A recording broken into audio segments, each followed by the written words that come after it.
Asante Akyem enso ewa Asante Mantemu na omanfo mo ye assembly members a womo wo sa mensi no emu na womo toto asere mampani se wo bobodi na wo sa pe DCE bi mu a won DCE ya wodi kan ede no ema won Susan Akomea womo pe ono abi office enfie mi ensantem a mampani de sa di brane ma no emponto se ma akoso wo mantem hono mo ye Asante Akyem no wo ani je ho nti wo pese maame Susan Akomea won san ento asoma wo.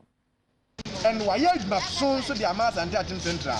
And when you did say, yeah, heard him say, so the 4 years and another no to us on that Akomea 3 years pet and what they do up in see a any more and another so Emmanuel day and to us. Time yeah, you better by you, Asante Akyem Central. Your problem. The fire MC is yeah, Asante beats me hijacking for 2.5 years. And maybe a chum. Ewo sa nipa ya o ma start o mo ye sa na me ya ene ma assembly na e hejake for 2.5 years ene ne asan starting